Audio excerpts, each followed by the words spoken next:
Hi everyone,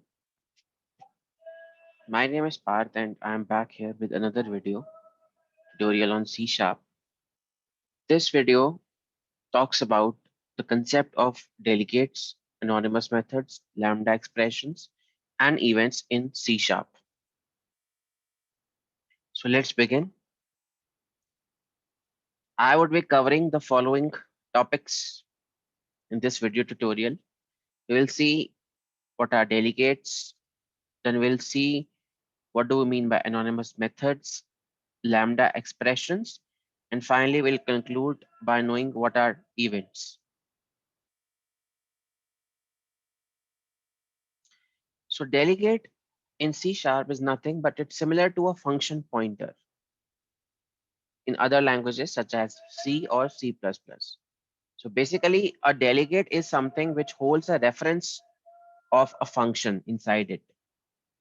So the advantage of using a delegate is that it allows the developers to basically provide a reference to a method using it. So it could be a single method also. It could be multiple methods also. We can reference them using a single delegate, provided the syntax, I mean to say the declaration or the signature of delegate matches with that of the method. So when we define a delegate, we are basically telling the compiler that what kind of method a delegate of that type will represent. So a delegate will only represent those methods whose signature matches with that of the delegate we are creating. Now, a syntax of delegate is first we give the access modifier like public, private, protected, or internal, or even protected internal. Then we write delegate keyword. Then we write its return type. And then we write the delegate name and the bracket we can give the parameters. So it can have one parameter also or multiple parameter also. So very simple example, as you can see here is we are creating a delegate named perform calculation, which is returning an integer value. It's public, so it is accessible anywhere. And it's taking two integer parameters, x and y. So all those methods which have a similar signature and return type can be referenced using this delegate. There are specifically two types of delegates: single cast delegate and multicast delegate. So if we talk about single cast delegate, it's basically comes from system.delegate class and it contains a reference to only one method at a time. But if we talk about a multicast delegate, it basically it's derived from system.multicast delegate class and it can basically refer to or it can have pointers to multiple methods at a single time. But there is a condition that in multicasting, a single delegate which invokes multiple methods at the same time, the return type of all those delegate or the method is same, which is void always. There are some special delegates also which I used. So we'll discuss two of the special delegates here. So first one is action. So this is a generic delegate whose name is action. It's basically used to reference a method with a which has a void return type. So example is we write action, then we write the input parameters. So this is the syntax and a simple example how we declare a action delegate.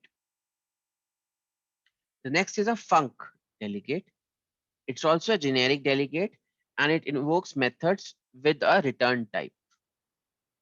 So the example is we write func and then we write in the angle brackets, we write the input parameters. And then basically since it is returning a value, it's a has a return type. So basically we are also creating one out parameter. You can see here res for returning the value. So the difference is that action and func both are generic delegates, but action does not return any value. It has a void, I would say, data type or the return type, but func always have a return value. Next comes the concept of anonymous methods. So why is there a need of anonymous methods? So anonymous methods provide us a flexibility of passing the entire code block as a delegate parameter. Okay, so you can see here that in the example we have a delegate named del is taking an input parameter, and then you see that we are basically calling an anonymous method by basically passing that complete code block of the delegate inside it. So this is a very simple example of anonymous method. The advantage of using anonymous method is we can reduce the coding overhead. Like whenever you want to use a delegate and you want to pass some parameters or code and to basically execute its logic somewhere, we have to instantiate a delegate. We have to create the object. So using anonymous methods, we basically prevent instantiating delegates. So that basically reduces the coding overhead and we eliminate the need to create a separate method in turn. Next is lambda expressions. So lambda expression is an anonymous function only, which contains expressions and statements and are used to create delegates or expressions. So lambda expressions are can be or can be used in place of anonymous functions. Then they basically replace the anonymous functions with the help of you can see a lambda operator on the presentation. It's equal to sign and a greater than sign. So which is basically read as goes to. So here we see a example. We have a delegate named test delegate. Then you write any other logic, and the delegate is taking one string parameter s. Then after that, what you are doing is you are basically calling the delegate by using a lambda operator or a lambda expression. You can see n goes to, then you are writing the logic, whatever or the code block which you ever you want to execute. And then you are printing inside that code logic or the code block the value of string s. So basically lambda expressions basically are a shortened version which reduce basically less code we have to write in term if we compare it to normal delegate instantiation or anonymous methods. Finally, let's talk about events. So events are basically you can say triggering points that enable a class to notify other classes when something of interest occurs to them. So event basically follows the publisher subscriber model. So the class that sends or raises the event is known as publisher, and the classes that receive or handle the event are called subscribers. So a publisher is a single class, but we can have more than one subscriber. So we can have multiple classes that are ready to receive the event which is fired by the publisher. So the publisher here, the role of publisher is to determine when an event is raised. And subscribers determine what action is to be taken in response to that event. So next is the syntax for creating an event and a simple example. So you can see on the left hand side, the syntax is very simple. We write the access modifier here public we have written, and we write the keyword event. Then we write the name of the event, basically the event handler is the name of the delegate, followed by the class name, and then we write finally the event name.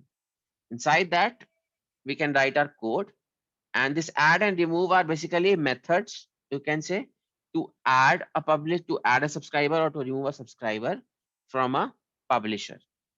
So right hand side, you see we have a user control, which is a publisher. So inside that code, we are declaring a delegate. Then we are creating an event based on the delegate, and when that event is firing, the event has been fired using that event. So when event is getting fired, it notifies the subscribed event. So you see, we are having multiple subscriber here, application one and application two. They both have been subscribed to this event. So when the event is fired from the publisher, they will get the notification, and they both have their own event handlers to handle the event. Now, let's say if you want to add one more subscriber, then we can use the add, which you can see on the left. And if you want to remove an existing subscriber, let's say we want to remove application 2 as a subscriber. Basically, application 2 wants to unsubscribe. So that we can use the remove in the code. Thank you very much. I hope you might have got some idea about this important topics in C Sharp. I will see you in some other video very soon. Thank you.